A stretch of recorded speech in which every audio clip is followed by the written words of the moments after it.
इस रेसलमेनिया के नाइट 2 को जो मैच मेन इवेंट करने वाला है, उस मैच के पीछे डिफरेंट स्टोरीज हैं। ये मैच है दो जनरेशन्स के टॉप स्टार्स के बीच, best in the world versus head of the table, chosen one versus struggler, Roman Reigns versus CM Punk. ये एक चैंपियनशिप मैच नहीं है, ये उससे भी कई ज्यादा बड़ा मैच है। उन रेसलर्स की फाइट है जो अपने आप को कंपनी का कर्ता धर्ता समझते हैं। और ये मैच होने वाला है लास वेगस में, सपनों का शहर, जहां रोडपति से करोड़पति और करोड़पति से रोडपति बनने में ज्यादा वक्त नहीं लगता। रेसलमेनिया 42 19 अप्रैल 2026, और इस दिन सब कुछ डिसाइड होने वाला है। एक तरफ है वो जिसने 1316 दिन के टाइटल रेन से कंपनी के नक्शे बदल दिए, और दूसरा वो जो कंपनी को छोड़ के चला गया और ये साबित कर दिया कि कंपनी किसी के टैलेंट से बड़ी नहीं है। आज मैं आप लोगों को बताऊंगा कि ये सब कैसे शुरू हुआ, कौन इन दोनों में से ग्रेट है और कैसे ये राइवलरी इतनी बड़ी बन गई। 2012 जब एक ट्रायो के साथ रोमन WWE में डेब्यू करते हैं, Ambrose, Reigns and Rollins, the shield, एक ऐसी टीम जिसे सीएम पंक को प्रोटेक्ट करने के लिए लाया गया था। शील्ड के डेब्यू में पंक का भी हाथ था। इन लोगों के आते ही फैंस को लगा कि ये बस एक टीम है अदर टीम्स की तरह, पर कोई नहीं जानता था कि इनमें से एक बंदा टीम से निकल के WWE को हमेशा के लिए बदलने वाला है। 2015 से WWE ने रोमन को पुश करना शुरू किया। उन्हें लगा उन्हें नेक्स्ट जॉन सीना मिल गया है, पर रोमन को लगातार विन करते देख फैंस का दिमाग खराब हो रहा था और उन्होंने रोमन को बू करना शुरू कर दिया। कोई और होता तो हार मान लेता, पर रोमन को हार मानना मंजूर नहीं था। कोविड के टाइम WWE डूब रहा था, तब रोमन रिटर्न करते हैं अलग अंदाज में। ये वही रोमन था जिसे फैंस चाहते थे। रिटर्न करके वो पॉल हेमन को वाइसमैन बनाते हैं, यूनिवर्सल चैंपियन बनते हैं, ब्लड लाइन बनाते हैं और 1316 दिन का हिस्टोरिकल टाइटल रेन देते हैं, जिसमें कई लेजेंड्स को डिफीट भी करते हैं। इस रन से रोमन नेक्स्ट लेवल बन जाते हैं।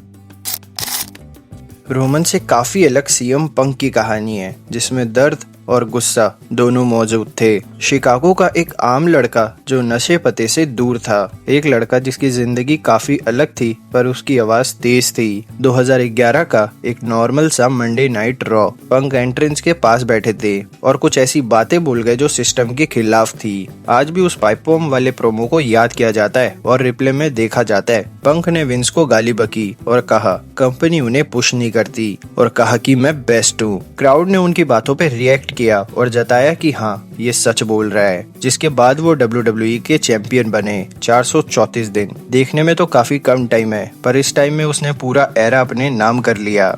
लेकिन बैकस्टेज पॉलिटिक्स से वो जीत नहीं पाया और 2014 वो अपना बैग पैक करके चला गया, जिसके बाद पंक UFC गए पर वहां से इंसल्ट करा के निकले। फिर उन्होंने WWE को बदनाम किया पर कुछ नहीं हुआ।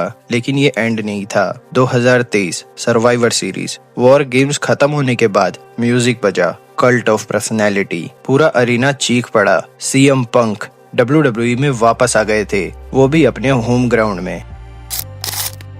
यहाँ से कहानी में नया मोड़ आया। ये दोनों कभी सीधे राइवल्स नहीं थे। एक ने 2012 में WWE को डोमिनेट किया और दूसरे ने WWE को डूबने से बचाया, और यहीं से बेस्ट बनने का गेम शुरू हुआ। जब पंक वापस आया तब उसने कहा मैं ही हूँ जो शील्ड को लाया, मैं ही हूँ जिसने उन्हें बेहतर बनने का मौका दिया। रोमन ने ये सब सुना था, पर टाइटल हारने से पहले उन्होंने कुछ रिएक्ट नहीं किया। वॉर गेम्स 2024 हुआ, जहाँ ये दोनों साथ आए, पर ईगो क्लैशेस कभी खत्म नहीं हुए, और इसी के चलते रेसलमेनिया 41 में रोमन वर्सेस रॉलिंस वर्सेस पंक हुआ। इस मैच में इन दोनों के क्लैशेस का कोई कंक्लूजन नहीं निकला। वॉर गेम्स 2025 में भी ये लोग साथ आए, पर पंक ने कुछ ऐसा किया जो रोमन को चुभ गया। 31 जनवरी 2026 रॉयल रंबल, 30 बंदे 30 सपने, एक के बाद एक एलिमिनेशन, पर लास्ट में थीम प्ले हुआ OTC का। रोमन दूसरी बार रॉयल रंबल जीत के 11वीं बार रेसलमेनिया मेन इवेंट करने के लिए रेडी हो गए। पर सवाल ये था कि आखिर रोमन किसे चैलेंज करेंगे। ड्रू मैकिंटायर अनडिस्प्यूटेड चैंपियन, वो टाइटल जिसे रोमन ने नेक्स्ट लेवल बनाया, और दूसरी तरफ सीएम पंक वर्ल्ड चैंपियन, साथ ही साथ पुराना दुश्मन। अगले रो में रोमन आए, उन्होंने क्राउड को एक्नॉलेज करवाया, लेकिन पंक वहां आ गए और कुछ ऐसा हो गया जो लोग हमेशा से चाहते थे।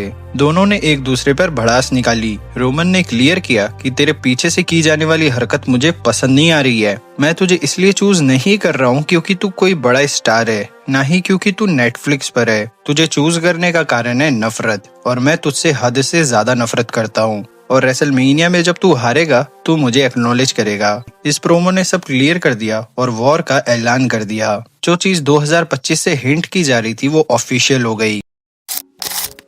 कुछ राइवलरीज टाइटल के लिए होती है, कुछ अभिमान के लिए, और कुछ इतनी ज्यादा पर्सनल होती है जो देखने वाले को भी अनकंफर्टेबल कर देती है। 2 मार्च 2026 मंडे नाइट रॉ। इस दिन पंक ने हदें पार कर दी, शायद इसीलिए क्योंकि रोमन की पिछली बातें वो सह नहीं पाए थे। उन्होंने रोमन के लेट फादर का जिक्र किया और रोमन को कहा कि मैं तुझे उसी के पास पहुंचा दूंगा, जो कि रोमन को लो ब्लो मारने जैसी बात थी। इस चीज ने रोमन को शॉक कर दिया और रोमन रिंग में चुपचाप हो गए। रोमन कुछ भी सह सकते हैं, पर जब जब बात उनके परिवार पे गई है उन्होंने सामने वाले को खत्म ही किया है। उस दिन अरीना बिल्कुल शांत हो गया था क्योंकि बात रेसलिंग से निकलकर पर्सनल हो चुकी थी। अब ये दोनों 19 अप्रैल का वेट कर भी पाएंगे ये कहना बहुत मुश्किल है, क्योंकि उससे पहले हमें बहुत कुछ देखने को मिलेगा।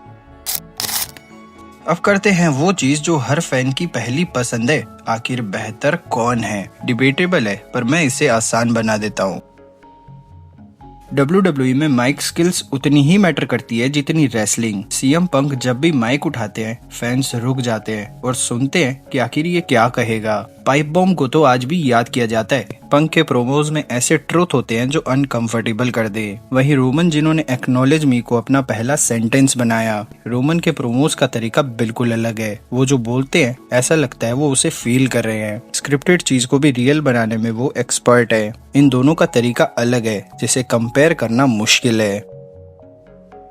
पंक टेक्निकली गिफ्टेड है, उनके पास काफी अलग अलग मूव्स हैं जो कि अलग अलग स्टोरी बताते हैं, और उनका सबसे शानदार मैच जॉन सीना के साथ हुआ था 2011 में। वही रोमन पावरफुल एंड डोमिनेट करने वाले, उनकी तरह मैच को कंट्रोल करना एंड नॉर्मल मैच को भी इंटरेस्टिंग बनाना हर कोई नहीं कर सकता। रोमन के ट्रेश टॉक्स उनके मैचेस को एक नंबर बनाते हैं, और रोमन का best match champion versus champion का था रेसलमेनिया 38 में ब्रॉक लेसनर के साथ। टाइटल के साथ दोनों की हिस्ट्री अच्छी रही है। दोनों ने अलग अलग एरास को डिफाइन किया है। दोनों ने लेजेंड्स को डोमिनेट किया है। और लास्ट फैंस, सीएम पंक काफी ज्यादा फैन फेवरेट है। कई बार तो उनके चैंट्स दूसरे चैंट्स को भी गायब कर देते हैं। वहीं रोमन जिन्होंने एक अलग ही लेवल का फैन बेस बना लिया है जो उनके अलावा किसी और रेसलर को पसंद ही नहीं करने देते। एंड ओवरऑल इन दोनों में से कौन बेस्ट है इसका डिसीजन आप लोगों पे है, तो कमेंट्स में बताओ।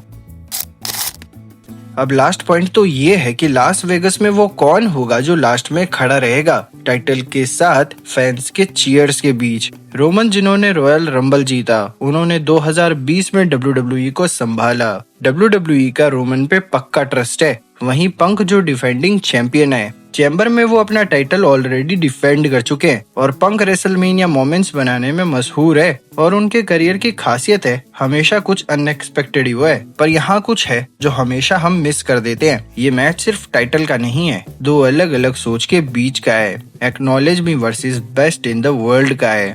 एक चाहता है सरेंडर, दूसरा जो कभी सरेंडर नहीं करता। अब लास वेगस में क्या होगा कोई नहीं जानता, पर जो भी होगा वो स्क्रिप्टेड से ज्यादा होगा। रोमन रेंस एक जनरेशन का बाप है तो पंक एक जनरेशन की आवाज। दोनों ने अपनी पूरी लाइफ रेसलिंग को दी है। दोनों ने सफर करके अपने आप को प्रूव भी किया है। और 19 अप्रैल को कल्ट ऑफ पर्सनैलिटी बजेगा या OTC थीम, ये वहीं पता चलेगा। मैं हूँ चिराग। अगर आपको ये वीडियो पसंद आया तो लाइक को स्पीयर, चैनल को RQ एंड कमेंट में टॉक शो कर लेना। जल्दी मिलूंगा नेक्स्ट वीडियो के साथ।